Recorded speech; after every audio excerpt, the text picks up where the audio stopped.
Hello, everybody. Grant Hunter here for another product conversation. Steve, hell, you and I have had a debate about OKRs. How do we do them? Where do we insert them? Where do we use them? I mean, we talk about them in our strategy course, and we talk about them in our fundamentals course, and I think we talk about them even a little differently. And so, as we were looking at topics, past guest Ian Harvey came to mind because he's one of the people I go to when reading about OKRs. And after the show a couple weeks ago, May and I were talking. I'm like, well, if Ian says he can do it, we'll do it. And so Ian said his golf date canceled. So I know. Hence the long face. He's decided to join us to have a great conversation on OKRs. What an amazing panel. May, Steve, Pamela, Schure, Ian, a lot of regulars. And now does a second episode make somebody a regular, Steve? Oh, I don't think so. An occasional guest, I think, maybe. Okay. Well, we'll have to find B2B content. I don't know if maybe that's a little too niche for our audience. I'm sure we'll find a way to get Ian back on. We've had him for strategy now for OKRs. And we put in in LinkedIn on Monday, we put a simple question. How can product management teams get the most value from OKRs? First question to Steve before I go to everybody else. Steve, when did OKRs first show up for you? I mean, you've been around for a century in product management. That was your joke just the other day. Yeah, you're right. I think for real, probably 15 years ago. I'm wondering if that's not when Doerr wrote Measure What Matters.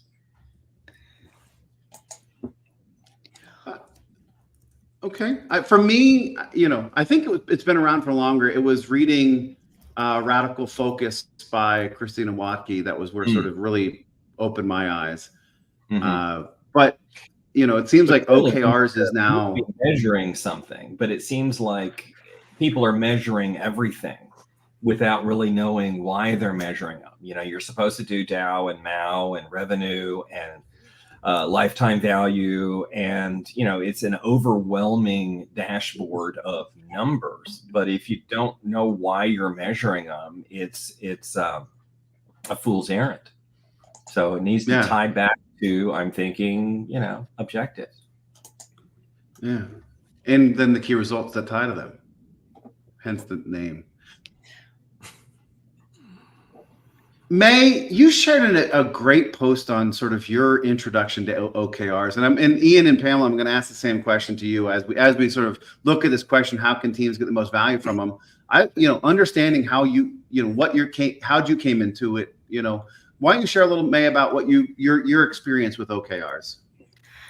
So I was asked to implement OKRs, and I said, well, I've seen people post about them. I don't know what really they are. So I went and read more stuff, and explainers and Jeff Gothelf and all those other people who write about OKRs. And I'm like, I feel like this is important, but I just don't get it. Right? Because what we're being asked to do is to implement a framework. And that framework doesn't necessarily make sense without it being led through strategy, right? Because a lot of it is, you have the ideal is that you have this overarching strategy, you set objectives against that strategy and make sure they're aligned, and then you have key results to track those objectives. And there are processes and things that you could do underlying all of that, and that makes up the whole framework that you end up implementing.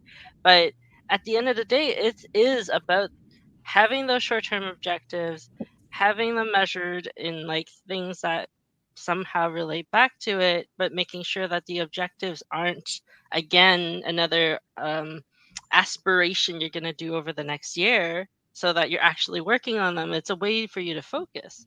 And that it took implementing it for it to click what it's actually supposed to be. Because when you read a thing, you mostly just read about how you're supposed to implement it. You read about the framework. You don't read about or you read about the why, but never shall the two intersect. So I think that was what made it difficult for me to wrap my head around it. So I feel like it's a thing that ends up getting implemented poorly in a lot of cases. But as long as you've made progress in one way or another, it's just another word on another framework. Eventually, someone will tear it out and put in a new one. I mean, in a way, is it the evolution of MBOs, right? I don't even know what those are. Management by objectives. Management by objectives. We all grew up with management by objectives. May you got to skip that part of life. So, Ian, I know, I mean, you came from a product background and strategy background before you got into specializing in OKRs. So I'd love to sort of hear your origin story, right? How did OKRs come into and make you, really decide to focus a lot of your efforts on it? Yeah, it's a good question, Grant. And for me, it goes back to, I was a bit like, the kids who, why? And my why questions were, why are we doing this? And how do we know we're succeeding? And I've been asking that question since when Steve was a kid. That's how long ago I've been asking that question. And when I was at Elsevier would have been about 6 years ago now, we did some training with SVPG, and that kind of really opened my eyes to good product techniques. But at the same time, we did this survey, and it said what percentage of people in Elsevier knew how their work connected to strategy, and the answer was 48%. And that's higher than I would have expected. Yeah, well, probably 40% were lying, but we'll let them off. And I kind of thought, okay, how do you make that connection clearer? And OKRs came to mind from Chris Jones's training from SVPG. And I asked them the question, who would you advise to support us on the OKR journey? They introduced me to Felipe Castro. I got Felipe in to work with me at Elsevier. We got on well, and I thought, yeah, this kind of makes sense to me. This is making a really interesting connection. I want to do more of this. And I left Elsevier and went to work with Felipe for I think about 18 months, which was an incredible learning experience. I mean, I think most people who know about OKRs know Felipe. And I learned a lot. What I realized now, at the point I left Elsevier to kind of specialize in this, I knew nothing. My ignorance levels were off the scale, Dunning-Kruger, for sure. And, I hope we're going to come on, we're going to go and answer this question in more detail. But what I've realized, if the key thing, teams getting the most value from OKRs is understand your own starting point first. What's the context you're starting from? And what problems are you trying to solve with them? With the OKRs. Yeah, that's crucial. That to me is the most important thing that teams do. So that's my origin story. That's how I ended up focusing strategy and OKRs. That's my sweet spot. And I'm kind of throwing in a bit of metrics at the moment because I think these three things are completely intertwined. Well, I mean, isn't a key result a metric? Should be. That's what Marissa Meyer says. If it ain't got a number, it ain't a key result. Well, we're going to turn the number of this feature from 0 to 1. It's amazing how people gain that. Yeah, but they should absolutely be a metric in all cases. For me, I'm a purist. Yeah, and we'll get back to the Monday question. Let's continue with the origin stories of and Pamela. I'd love to for you and OKRs. Yeah, so I guess I've always when I had a team of product managers reporting to me, I always struggled with how do I tell if they're doing their jobs, right? I mean, it sounds really basic. And I could never come up with a metric that worked. And then, I was working at what was then 280 Group, and Rena introduced us to OKRs, and I couldn't get my head around them, right? Because I viewed it like I have these tasks I need to do, and if I do them, I'm doing my job, right? And that's the OKRs. Ian, like you said, the 0 to 1. I did it. I didn't do it. Right. And then after I left, I ended up working with Leading Agile, and they threw me in the deep end and said, we are taking Ford IT into OKRs, and you need to coach all these teams in OKRs. And they need to get their baseline OKRs done. And by the way, we're doing this in like a few weeks. Right. So talk about being in at the deep end, which is I had to learn about them and figured out, oh, and they were using a non-standard OKR, but let's not quibble about it.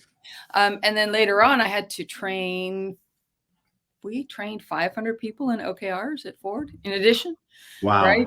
Wrote all the stuff. It was just like this amazing kind of dive in at the deep end with OKRs.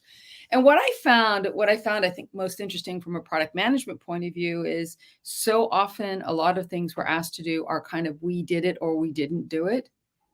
And I think OKRs has the door open to the possibility of creating like interim steps. Part of it's investigation. Part of it is, I did it completed maybe by date, right? Like some kind of being able to measure how you had an impact by doing what you did. And I think that's the interesting bit for me, right? Because I can tell you creating, OKRs for the IT support for the legal department at Ford was interesting, right? Like trying to find something that we could agree on that they would sign up to was very interesting. Plus, the cybersecurity people didn't want to actually tell me what they were doing. So we had to create these pseudo OKRs. But anyway, that's another story.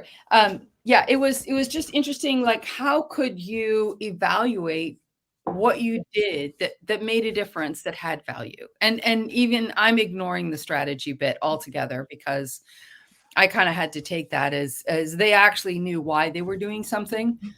Right. We just had to build the library, and then we had to go back and fix what we built the first time.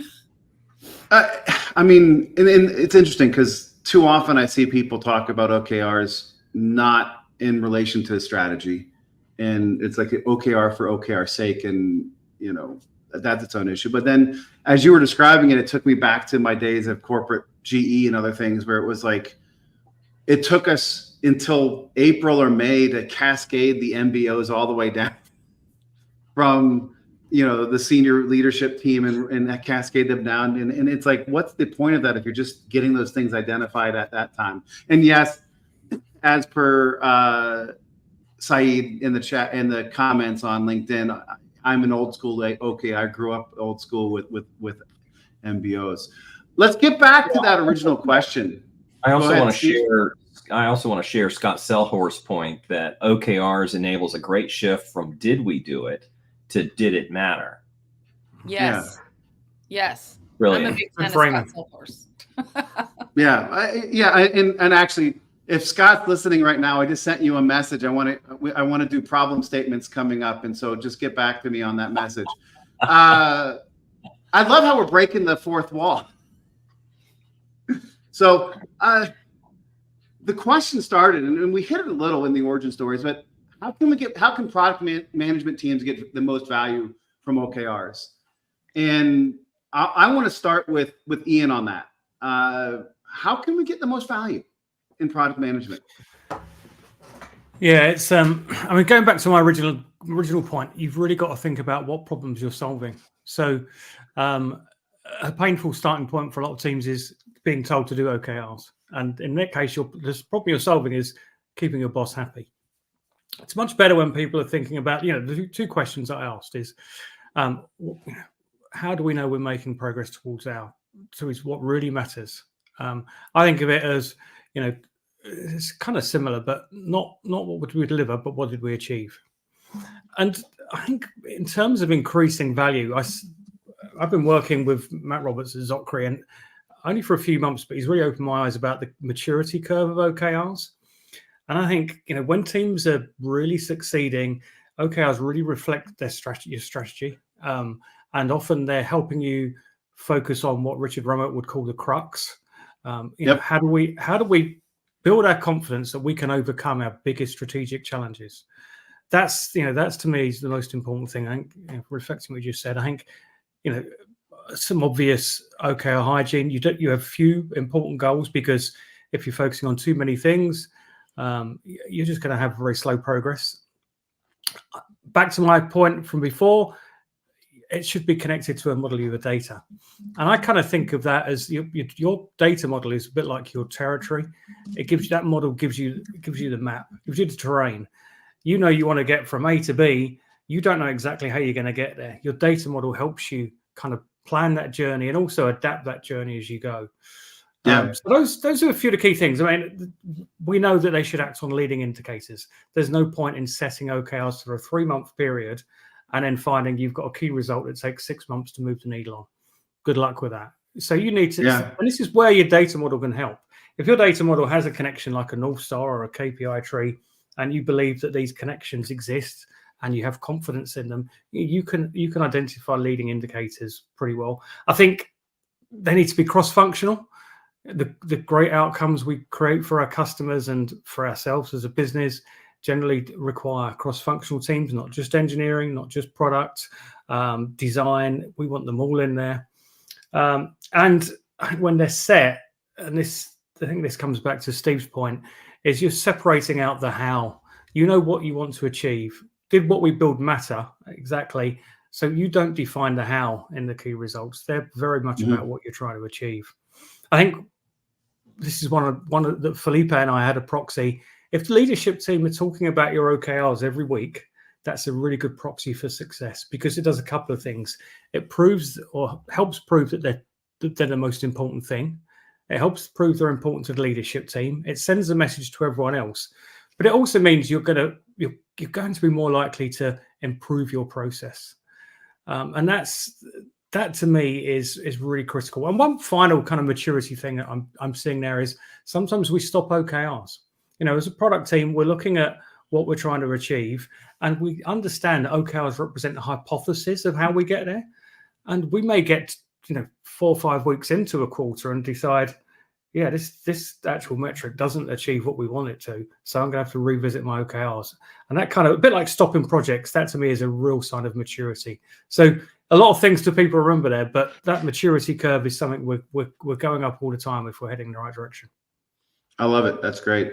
Greg, can I add something to this? Because I was thinking, when we were working with Ford and we were creating the first level of OKRs, the developers on their own were incapable of doing it. It was only by involving the business people they understood why they were actually doing something.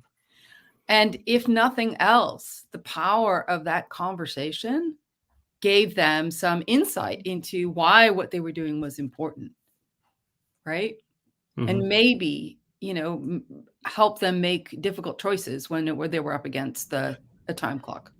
Yeah, it's interesting. I was just having a conversation with a client this morning in one of our coaching session cohorts, and this idea that I believe that in any technology-based business, software-based business, everybody in the organization should have a base knowledge of how the sausage is made, right? How do we build technology products? Because as Steve always says, everybody thinks the other people's jobs are easy, right? And so salespeople and executives saying, "Oh, why can't we just build, these 10 features, right?" And it's hard, right? So I think they need to understand that. But to your point, Pamela, I said the same thing, and I'm a big fan of The Great Game of Business by Jack Stack.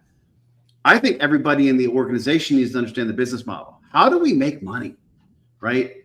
And how do we drive it? And this goes back to the conversation we had with Rich Mironoff.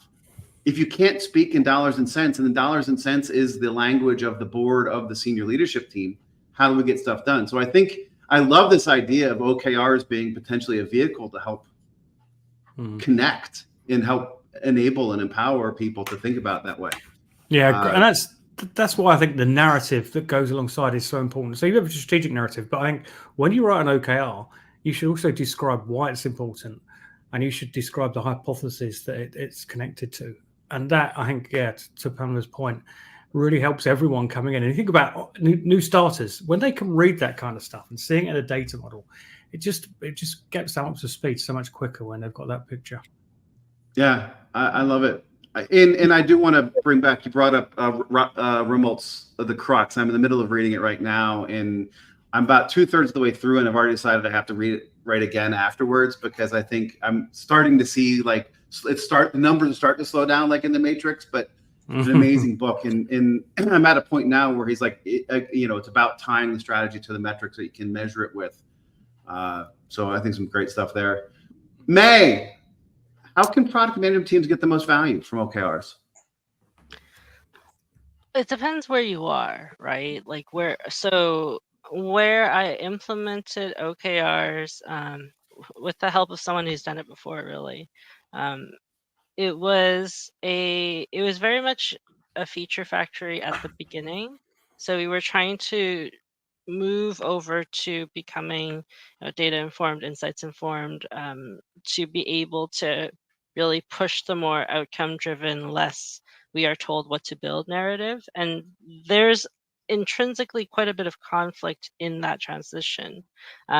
Yes, we were on the right path to building trust, but going from, okay, here in the next 3 months, here are what you're going to get in the form of a roadmap, to we're going to reduce the amount of issues that support gets that could have been solved with better UX, right? Like those kinds of transitions, like, because it's not a specific thing that they're going to get, it's a result they're going to get.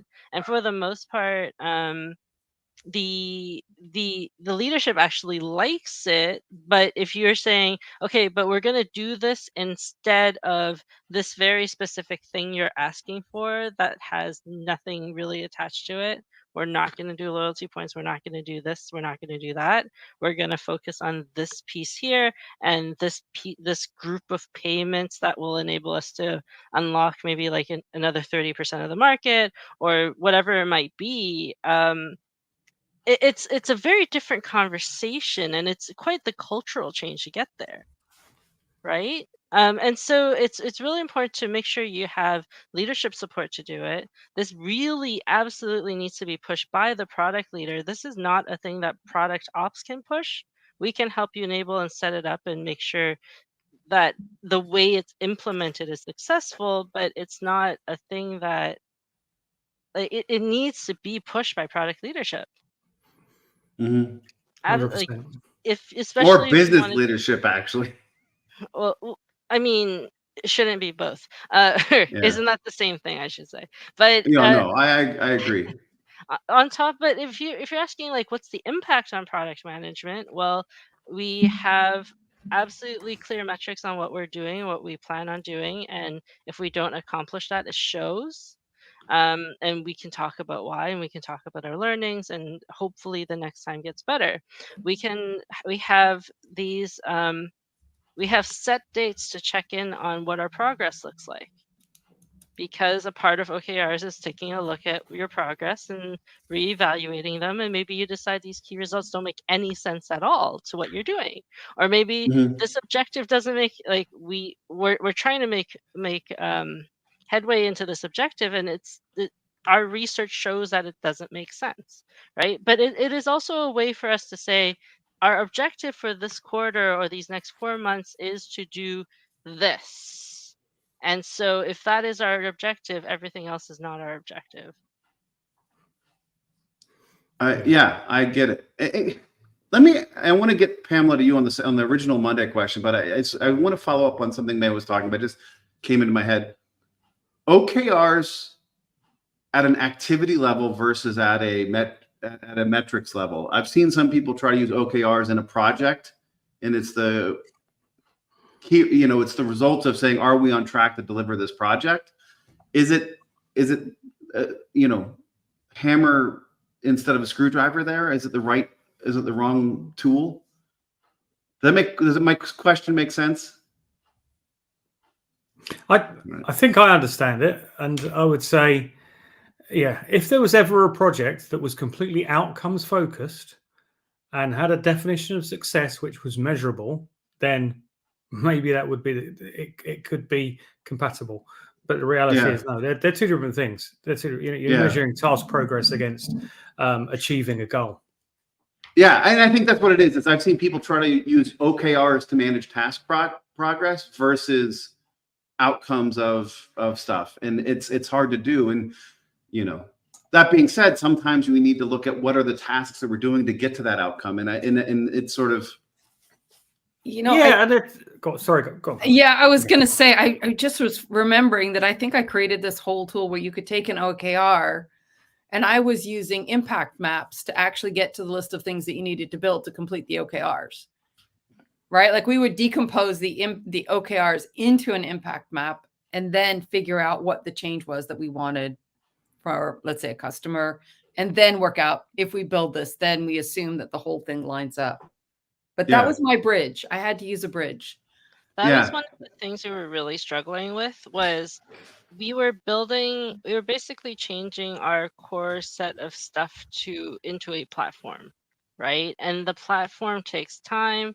Access management in a platform that won't be launched for a while takes time. And there is that amount of time and change that needs to happen. So how do we fold it into that OKR framework? I don't know if you want to get to that later, Grant. we can. It just something you said made me think about it, that use case, and I just wanted to get into that. Not every tool is appropriate for every project. Yeah. Yeah, and I think one of the reasons that people end up there is because as human beings, we jump to solutions in it, not just, personally and in groups. We've decided how we're going to solve this problem. And now what we need to do is track, building that solution.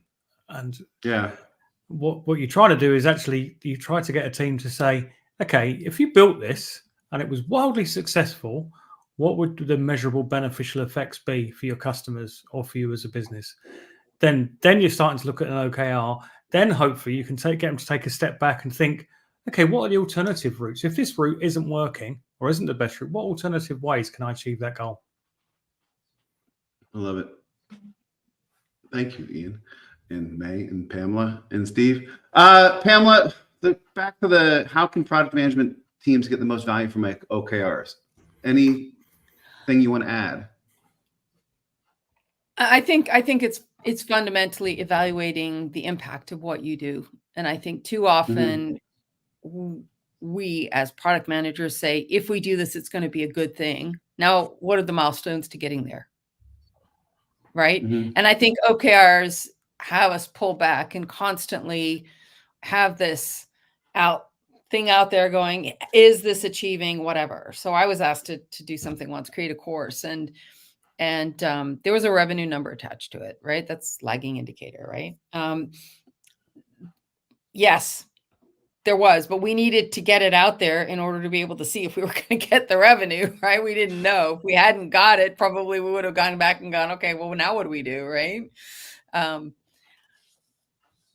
I'm kind of mixing everything up, but I do think there's a way forward that allows us to think of the impact in a way that we ignore very often because we're really busy. I think there's another thing that's going on here, and OKRs might be able to help depending on how they're created. Very often we're in exploratory mode. We believe that if we do something will happen, right? Yeah. But what if we go down that route and it's not true? Right? I think, Ian, you were talking about that. And so it gives us a framework which allows us to say we're exploring and we might change our mind. Right. Yeah. But to be much more upfront about it, as opposed to hiding the fact that we did all this stuff and then decided it wasn't worthwhile. Right. I think that's a really great point. This and how do you do that? I think the kind of things you see in a product team that's good at this is this idea of short feedback loops. They have this mentality of testing ideas as cheaply and as quickly as possible. I'm sure we've all here seen Testing Business Ideas, David Bland's book. Yeah, and that goes hand in hand with this kind of thinking. I think anyway. Yeah, I'm sure we've all completely. Yeah, and we talked about bets and experiments a couple weeks ago. So, Steve, and I think the point of KRs in this story is: Are we getting there in the time frame we were expecting? I mean, the example I like to use is, am I going to be home in time for dinner, or am I going to be able to drive to that meeting by a certain time? And, halfway in, I've only gone 1/4 of the way. I've got to do something different, right? I either, start speeding through school zones or call and say, I need to delay the start of the meeting. That's how I would go about it, Steve. Certainly. I was going to say product growth leaders does not condone speeding through school zone. Okay. Indeed. But the point is, I mean, if you've got an objective and you've got key results, then you've got the ability to say, we're not getting where we thought we would go, right? We did a MVP for Pam's new course, I suppose. And are we getting enough signups for that to justify keeping going on outlining and structuring the course? So breaking it down into those interim things where we can have key results to help us know if we're on path. Right. Yeah, one way I interpret key results is what does success look like over time. Mm-hmm. Well, I think of key results as indicators of your progress towards that, right? But, so 10 minutes into my drive, if I'm stuck in traffic, I'm not going to make it home for dinner. So I have to completely rethink my strategy, is the point. As opposed to, the revenue example you used earlier, it's like you don't know until the end. And it's like, oh, shoot, we didn't make our OKR. Let's weaponize it now and blame some people. But the key results should be giving you guidance within the process, not just at the end. Yeah. Yeah. And I think closely related to that is, I believe the check-in is the heart of OKRs. And one of the things you'll see is the progress isn't mapping where Steve's describing, and they're behind schedule. And people will say in the team, no, we'll be fine. We'll get there. We're going to get a lot of, let's say, lots of signups in the last 3 weeks. Or I'm really confident. And there's a human nature just to, okay, then fine. It's green. Let's move on. And I think if you're the person managing that process or a coach like I am, you've got to be the one who challenges them and says, okay, what evidence have you got that you're going to get back on track? Is it just wishful thinking? Because so many OKRs, they're green into the last 2 weeks and suddenly, they're red. We're not going to hit it. And the truth is that they should have been red all along. You've got a challenge. You really just don't accept, we'll be fine as an answer. No, and I think that's, the hockey stick effect. Everybody, we need to, as product leaders, as coaches, we need to call people out on it, right? And too often, I've seen this with business plans, and I've seen this with whatever, is we just, this, growth debt, right? We thought we were going to have it early. It didn't come. So we keep pushing out. We still say we're doing it. And we need to make sure we're figuring that out. I'm stealing that term, growth debt. Not heard that one before. Yeah.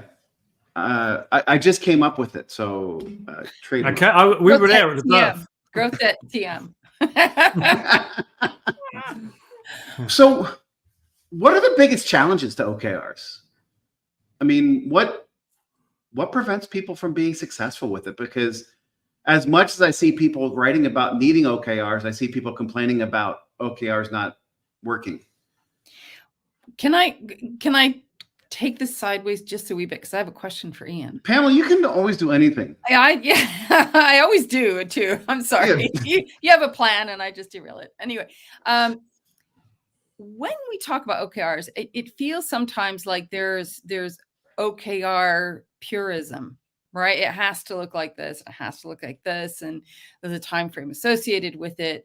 And it always feels like it should be more of a horses for courses thing. If you work in an environment where you're dealing with short-term things, then you should, he's UK. I can speak it too, right? You should reset, the length at which you're doing your OKRs. Like you should really be using this as a dynamic tool. Mm-hmm. And I don't think many people feel comfortable doing that. It's like, I've been given this rule book. I will follow it, even if it's not going to help me. That's the scary bit about it. OKRs, I think. Yeah, and it's dogma, isn't it? And I think it's because we all want a shortcut. We want to get, something. It's like the Spotify model. We think we'll just implement that and suddenly we'll be like Spotify. And the reality is that anything needs to be melded to your situation. And I think what's good to do with OKRs for me is set some principles around it. about short feedback loops, about measurability and that kind of thing, but then be flexible on other stuff. And the duration of OKRs is a classic. I think, if you're in a fast-paced startup, 3 months is a really long time. And sometimes if you're in a more mature business, 3 months is just not long enough to really get going on something, especially if it's a kind of gnarly, unknown domain. So yeah, be flexible on that. And the other thing is, some OKR coaches never change an OKR or never delete an OKR. Rubbish. So they need to serve you. That's the bottom line. And just make sure they're helping you solve the original problem you started with. Yeah, I think dogma's bad. There's some things you need to be purist about. Other things, absolutely not. I agree. Yeah. Awesome. Challenges. So get it back on point now that Pamela took us sideways. What do you see the biggest challenges as? Honestly, if you're trying to implement OKRs to change your strategy from, say, this output roadmap to more a series of outcomes and or objectives, if that's what you're trying to use OKRs for, and again, it goes back to what is your purpose of implementing OKRs, then it's really about that leadership cultural change. That's hard. Let's face it, if you're used to working with these people in a certain way, especially if you've been there for a while, it's very difficult to change the way you work together unless if there's some impetus for that change, right? Or if you work amongst peers who are very positive towards change, but that doesn't happen often. Let's be totally frank about that. So I think that's usually the hardest part, which is the actual core value of OKRs, which is switching away from talking about, okay, we're going to build this feature set that's going to open up this market in 6 months to, well, let's talk about opening up this market in 6 months, but what would that look like? How far can we get? What does this actually realistically look like? And what other progress can we make along the way? And is that the most important thing we could possibly do right now? So it's changing that language, but language is also how people interact with each other. So there are a lot of different layers of nuances. What ends up happening a lot is, again, going back to what Pamela said earlier, is that people say, oh, I want OKRs because I heard it can help us do this, right? And you gotta do the work. This is a major, major organizational change, a fundamental change in how we make decisions together, how we do organizational alignment. You can't just say we're going to plop on OKRs. It doesn't work that way. Where it does work, though, is if you are a product leader and you have a team and you want to change the way your team works and talks about it. So say I have a team of PMs and I want these PMs to use OKRs because I want my PMs to start thinking about their objectives and start taking more responsibilities for the strategic side of the domain that they own. Then you can do that. You can establish something quite simple and say, okay, I want you to set objectives. I want you to follow up with KRs. And it's going to take 6 months for your KRs to become even close to being realistic. Because it takes practice. It's something that people aren't used to. And 6 months sounds like a long time. And it is. But also, at the end of those 6 months, your team might have completely changed because of how they think about the world now. Yeah, it's interesting. The getting the KRs right. I was looking at Scott Selhorst's one of his comments. Leading indicator of progress, giving our hypothesis, is what we really want the KRs to be. Not a demonstration of task progress, given the approach we think might be working. And so, I think too often and this is sort of where I think I was getting to that question earlier. Too often I see people make those key results just check boxes. Yes, we did this. Yes, we did this. It's a punch list versus a indicator of are we closer to our outcome that we're trying to get to. I'm gonna do my sideways for a second. Whenever we do these, there's two conversations, one conversation in the panel and one conversation in the comments. When we used to do these on Zoom, we would have 10, 14 people and there'd be the chat would be its own separate thing. In the comment section, I mean, we had Saeed Khan, Scott Selhorst, Mike Fox. I mean, there are some of the best product minds I know who are right now commenting on this and interacting with us. And so, it's great to watch it afterwards, but I'm going to encourage people, make sure you come out. And even if you're not on the panel, come to the comments and interact with us. As you can see, we're now sort of breaking that fourth wall and interacting with them. I'm getting as much value from that type of stuff as I am anything else. So, just a little note to what we're trying to build here with this is this ongoing dialogue, this community of dialogue around these things. So I'm loving it. So I'm giddy as a geek about product, having some incredible thought people commenting on this conversation while we have the incredible people here. Back to the original program. Steve, what do you see as challenges? So I'm loving it. Sorry, I was hearing two of you. Yes, I was too. I was wondering where that was coming from. I think that there's a lot of weaponization of OKRs generally, or any metrics generally. And so I think if it's hard, to May's point, it's really hard to figure out what exactly the objective that we want to measure is. And I remember for years, people would say, "Hey, Steve, don't you think," always a good way of asking a question, "don't you think that product managers should be paid a commission on revenue?" And I said, well, depends. Do you want them to sell the product we have now, or do you want them to develop a product next year that will be even better? And they're like, well, okay, I really want money this year. And I'm like, great, then then you've made them sales engineers. Yeah, and who's going to do product management, right? But just even having that conversation of what is the objective of a product manager or a product team? Is it closing sales today, or is it building a better product for the future? Yeah. Getting alignment on that. Pamela, any thoughts on challenges that don't take us sideways? I think one of the challenges, and I think, Ian, you mentioned this earlier, was the teams versus individuals. Mm-hmm. Product managers as individuals are reasonably useless. I mean, we're great at guiding, but in terms of our ability to actually, implement, right? Like hands on keyboards.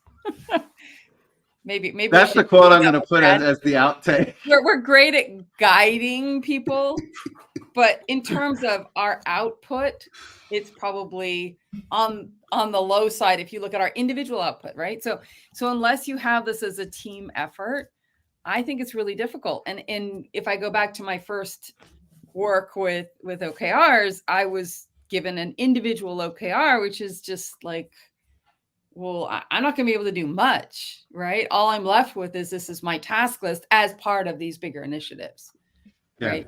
It's really too bad the HR people don't watch this, because there are so many human resources orgs using OKRs as individual trackers. And it's like, no.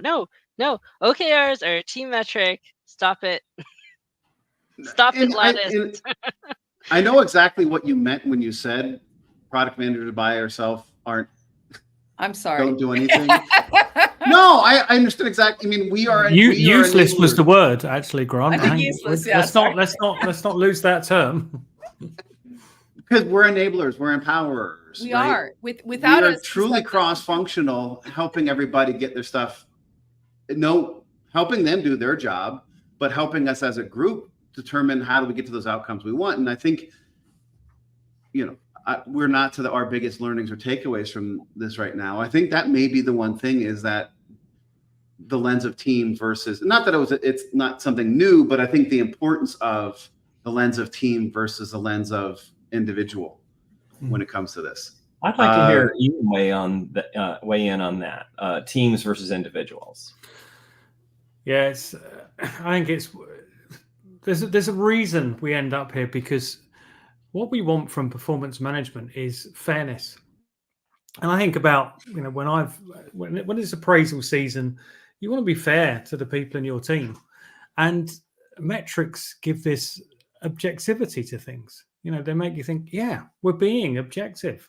This is black or white. Either she either achieved her goal, OKR, or she didn't. But it completely ignores all the nuance there. And I guess some of the things that I think about are the most difficult domains where we can make the most progress as a business are ones where it's really hard to know how much progress we can make in a given period. So when we set a goal, I always like to think of those goals as a direction of travel. It's a guess. We're trying as hard as we can to get there. And then we turn that goal into someone's performance measure.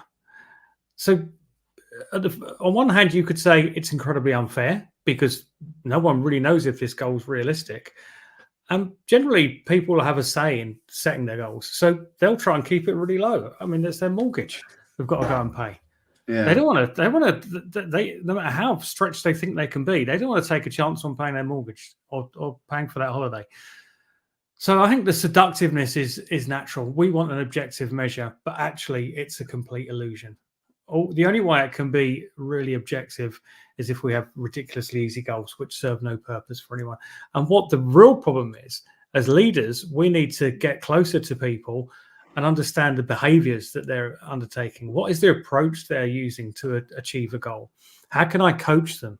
How can I support them in becoming the kind of product manager or engineer that we need them to become?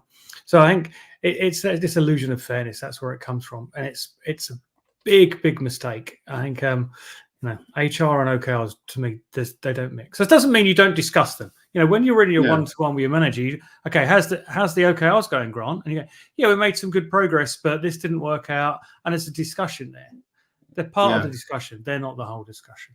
That's my 2 cents. The goal setting takes me back to radical focus. I remember Christina Wacky talks about 80% confidence level, right? Set the key results or set the at an 80% confidence level, because you have that issue where some people set it at 100% confidence level.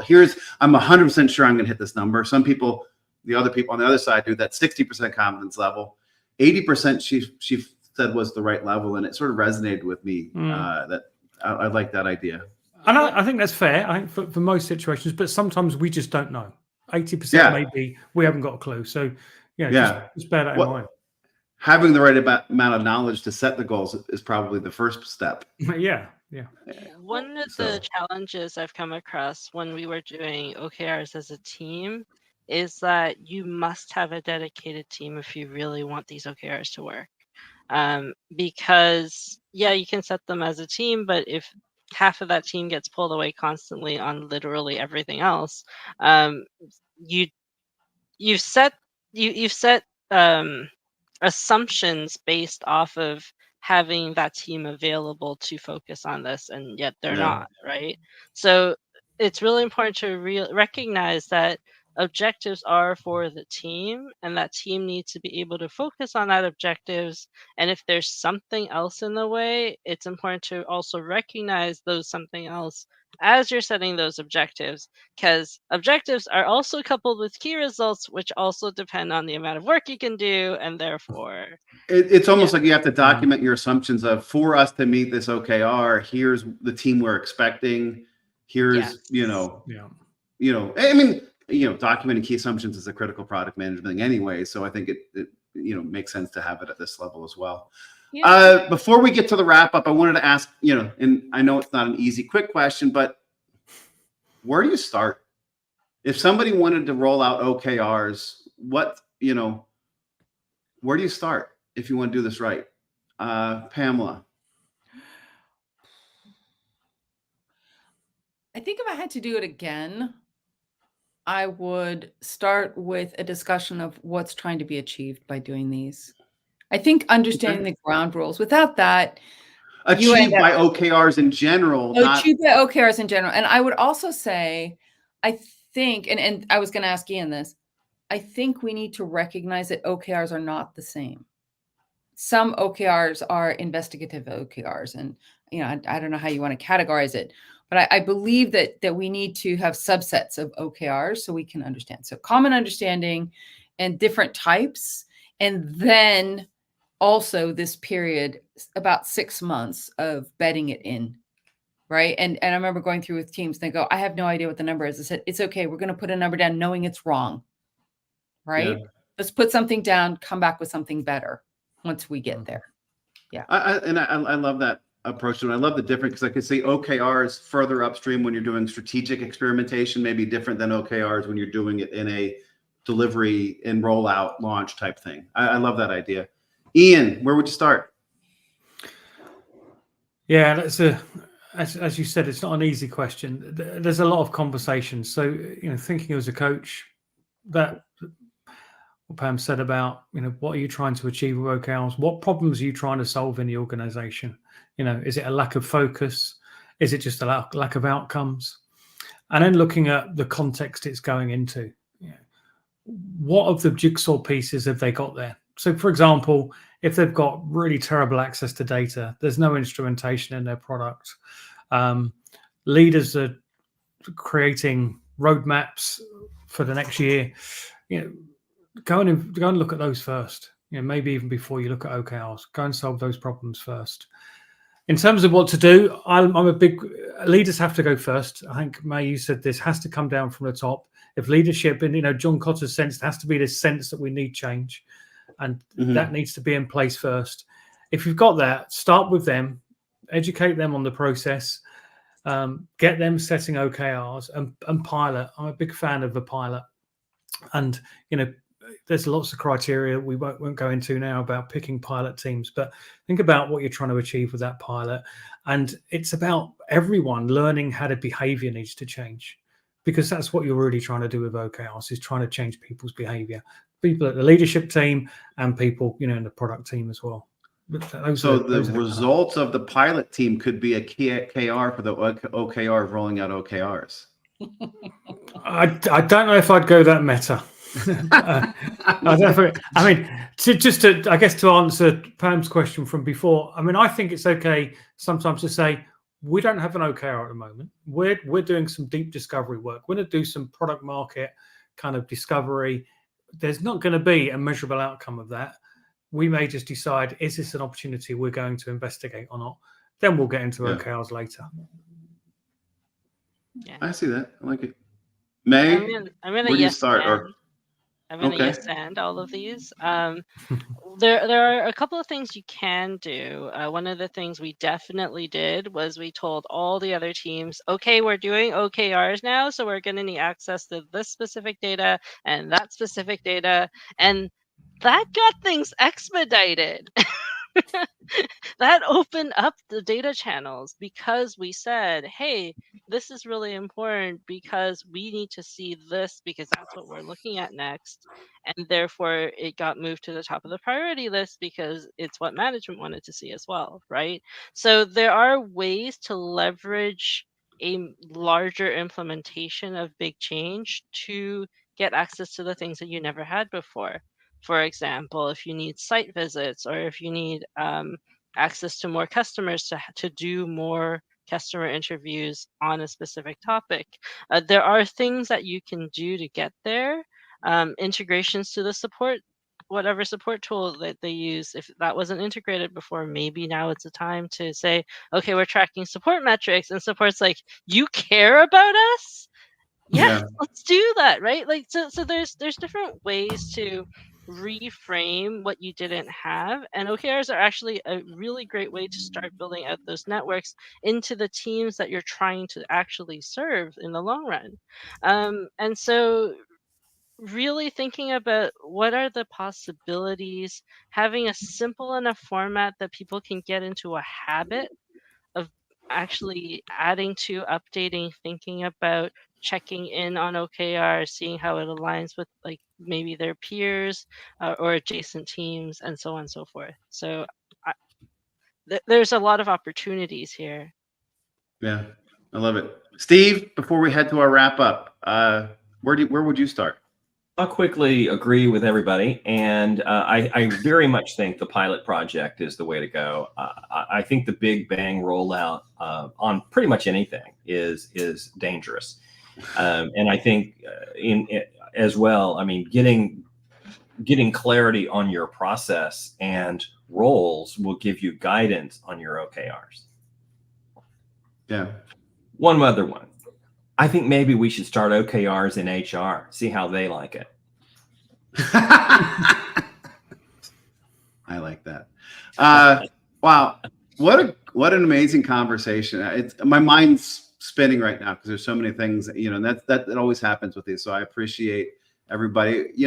The final question we always ask is, what's your biggest learning or takeaway from this conversation? I'm going to start with Ian. Biggest learning or takeaway? I think my biggest takeaway is that, really based on what I've heard from everyone here, is that good product people are really getting to understand what OKRs are about and what the pitfalls are, what the opportunities are, and how to go about it. I think let's face it, there's been a lot of common ground between us. If you'd have gone back maybe 2 years and picked out 5 random product people, I think there'd be much less common ground. So I think we're heading in the right direction as a group. And I think, those of us who kind of got some experience in OKRs, as we will have, if we're sharing that, our learning, then that's only going to get better and better. It's becoming more effective because of the things we're sharing, I think. Yeah, love it. Pamela. I think some of the things that Ian was talking about in terms of metrics, right? Metrics and accountability and systems to collect metrics. I think all of those things serve a company well, as long as they're well thought out. Big caveat there. But I guess it sort of highlighted that as something that needs to be in place, or that OKRs can be used to drive more of. Yeah. Awesome. May. I need to learn more about impact mapping. Maybe that's the topic we do. We can get Scott and Pamela on, and we'll do a panel on impact mapping. I think it's an interesting tool, very interesting tool for getting people talking. It is, because a lot of the things I struggle with OKRs is that sometimes they don't make any sense, right? If it's a yes or no, do we have this thing? Like, should it be an OKR? And if you're building a process and a workflow, it becomes expected that you have OKRs, but sometimes some things just don't fit in that framework. And how do we make accommodations for it? So, yeah. Awesome. My friend Steve, you're on mute. My takeaway is you really got to be crystal clear on objectives before you can do any of the rest of it. Crystal clear on what is my responsibility, other than, as Pam has pointed out, that I'm useless. I heard that I am never going to live that down. I can. She was looking. They're definitely looking at you, Steve, on my monitor anyway when she said that. Just saying. All right. So that's my takeaway. Pam is dead to me now. I see. I'm gonna pivot that and say we're useless on our own. Unless we're a coder, unless we're whatever, then we're a startup founder. We're not a product manager, right? Mm-hmm. And but the team aspect was a takeaway. I love the pilot aspect, but I think for me, I guess it's a team thing. It's collaborative, right? This is something we have to do together. And maybe this is the connective tissue. I saw somebody say that in the comments, that use this as a connective tissue to help us empower collaboration and engagement with where we can go. So what an amazing conversation. Ian, so thankful that you could join us. We're going to find another topic for you to come on so you can officially be considered a regular. I've got it. It's in my personal OKRs. Become a regular on the show. Key result: have more than two attendances. That is brilliant. That's wonderful. Per quarter. You have to per quarter. Oh no, Pam, you've lifted the bar now. I was doing well there. Yeah. So next week we're going to talk about managing up. If we just were talking about how product management is managing across, we also have to manage up. May suggest this topic, and it took me back to our Rich Mironoff conversation, where it's like, for us to succeed, we need to manage up. We need, people above us to understand the value we create and what we do. And So next week, we're going to have a conversation about managing up within product management. Everybody, thank you so much. Have a wonderful weekend, and we'll see you guys next week on LinkedIn. Take care, everybody. Thank you. Cheers. Bye all.